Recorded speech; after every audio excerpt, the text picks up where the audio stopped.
Welcome to our third video in the door of our music production course. Today we will be looking at how to do a master. Spoilers, this is not the advanced way to make a master, this is just a pretty basic way to see how to make a master. Without anything else to say, let's get started. Okay. Before we get into the DAW, we have to clarify some terms we are gonna use a lot. First is LUF, which stands for loudness unit relative to full scale. Sounds pretty hardcore to understand, but it is nothing more than the real sound that we are perceiving as a human being. As I told you in the previous videos, computers don't understand music as humans do. They don't understand what is loudness. That is something human understand and human only. But it is not the same to hear music on a cell phone than to hear music in monitors that are specifically made for audio. So how do we regulate all of that? We use LUFs. We use our loudness unit. In the past, there was a thing called the loudness war. This is nothing more than actually hearing to the radio and asking to yourself, why is this song with more volume than the other one if I didn't move the knob that actually regulate my volume? That was the first step to actually regulating everything we hear nowadays. Now I'm going to show you how to do it as a standard type of mastering. Without anything more to say, let's go to the DAW. Okay, so we have a piece. It is pretty important that when we are doing a master, we're gonna check several levels of everything. Here we're gonna do it step by step. First, we're gonna grab a multimeter or any metering tool that you have. It doesn't have to be the same as Logic, you can actually look for it as a separate part. But personally, for learning, I found more important to actually know how to read the multimeter from Logic, but you can use any metering tool that you have. It doesn't have to be the one from Logic. You gotta put your multimeter at the end of the chain. If you don't do this, you are not gonna actually receive all the information you are actually editing, because the chain work as in a cumulative kind of way. So meaning that if I put first a limiter, or if I put first the multimeter and then the limiter, it's not gonna actually show me what is the limiter doing because it's before the limiter. We're gonna see what a limiter is, but remember that the multimeter has to go at the end of the chain. Well, when you're doing a master, you need to edit the stereo out. So if you click on X, as you can see in the video, we are gonna have a fader exclusively for an stereo out. That is where we are going to do our master. We can do it by every other way, meaning that if we don't have a proper stereo out, we can create one by bus functionality. But that is something that if you want to know, go to my workshop on the 25 on Mon. Okay, so now let's hear to this little passage of music without anything done to it. It is not edited, it is not mastered, so let's get started into listening the song.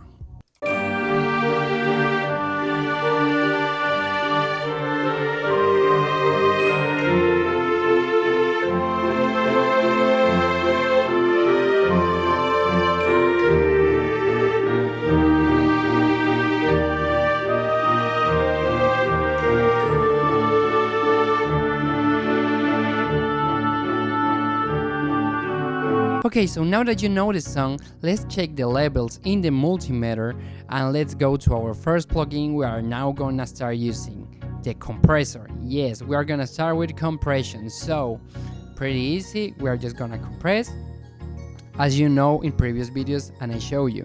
This is for controlling any dynamic changes we are gonna have in our audio, because it is not a pleasant sound to actually be hearing music and then to hear some peaks that are not controlled. That's why we are gonna use first our compressor.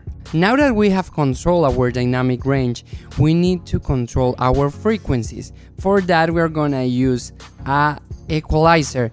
For this equalization, using more than 3 decibels of anything, of any frequency, it's gonna be a lot.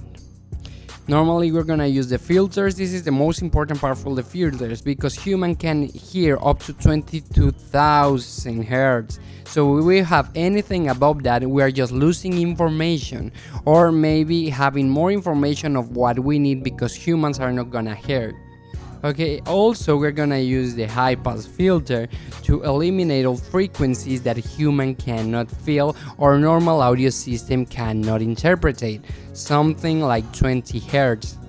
Everything below 20 Hz is just going to be vibrations. There's still sound, but we cannot perceive it like that. We just perceive vibrations.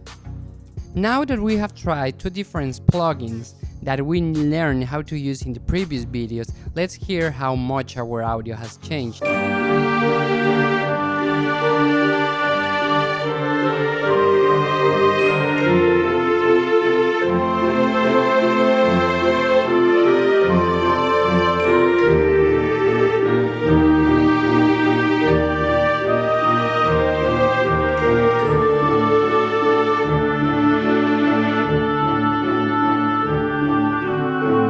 Now let's open our multimeter and actually look at the part that says correlation, because that part is the actual part that is gonna teach us how to use our new plugin, that it's called Audio Surrender or Audio Expander. You can also find it as Audio Spreader.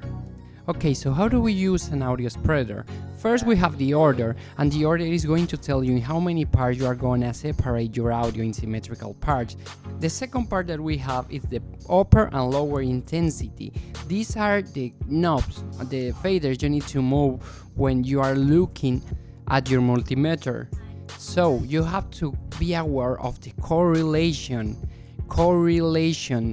So take a look at the correlation. Now you see that we have a little part that is in green and a little part that is in red. We gotta be careful, we cannot touch red.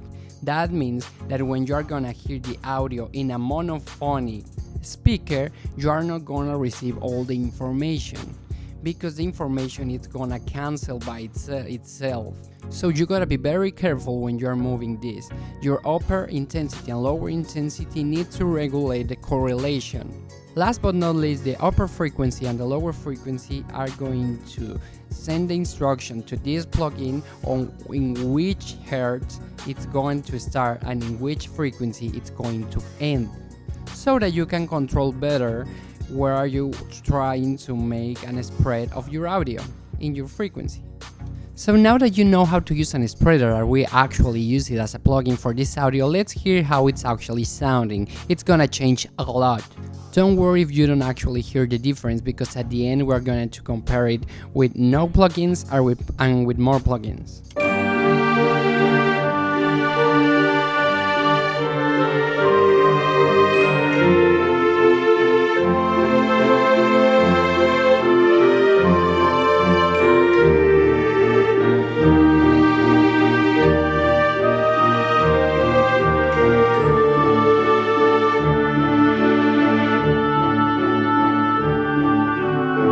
Okay, I promise there is only one more plugin, but it's the hardest one to understand. Take a look at the multimeter and look at the part that says loops. Okay, you have the part that says loop, and one side to that it's another part that says peak. Okay, so let's open the limiter and see what the limiter says.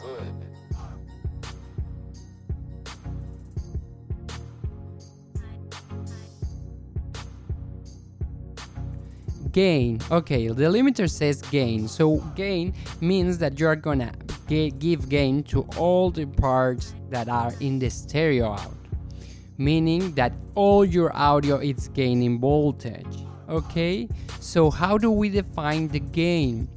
How much gain we are going to use is defined by the multimeter that actually is throwing us a measure in loops. So we gotta make sure that our loops reach out minus 14 loops as an integrated loops. Don't worry about that, that's the number that's always appearing on loops. If you want to know more about loops, go to my workshop on November 25, 2021. Okay, now the output level is the level you are gonna receive in your whole audio. So remember that I told you that if you reach more than 0, you were going to receive a saturation. Okay, so the limiter is gonna limit that saturation by putting a ceiling, meaning that your true peak detection, that's the output level, and as you can see we also have it in the limiter, is gonna control that. Okay, output level means that you are not going to have any saturation problems. But normally streaming platforms such as Spotify, YouTube, and I think Apple Music ask you to put your output level at -1 as a true peak. The look ahead means that every time your audio is working, the computer is gonna make an extra effort to look ahead of the audio and start to prepare for not losing any peak. That's super important when you are doing audios for Apple Music. Apple Music does not tolerate any breaking of rules, so you gotta be pretty careful with this. Your look ahead is gonna be measured in milliseconds. It does not work like an attack, because attack works once the limiter is working, and we don't have an attack here, so the look ahead is gonna look ahead. That's as simple as that. And release means that when you reach your output level, how much time is it going to take for actually stop limiting the audio and stop compressing it, because if we are limiting the audio, it means that we are doing a pretty aggressive compression. So in order not to compress everything, we are gonna use the release, and it's gonna change our sound a lot. You are gonna see all the things that you did previous to this are going to be exaggerated when you use the limiter. That's because you are gaining more volume in your real sound. Without nothing else to say for this course, I'm gonna leave you with the first audio as we started, and the new audio that it's practically mastered in a pretty basic way. We are gonna use more things, and as an audio engineer you normally use more plugins, but that's only experience, and you need to try more plugins. Try buying libraries such as FabFilter, Ozone, every other library that you want. It all depends on your own taste. So here is how we started, and then here is how we ended.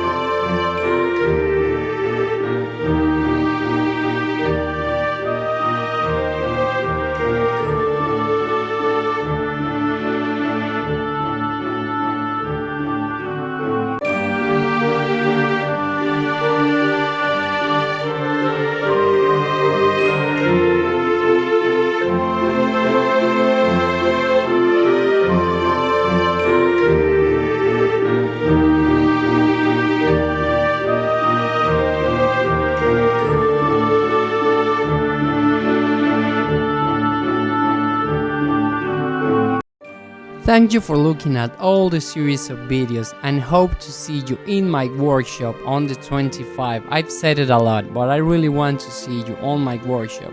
We can work in your audios if you want. I'm gonna give a masterclass with an audio that I have.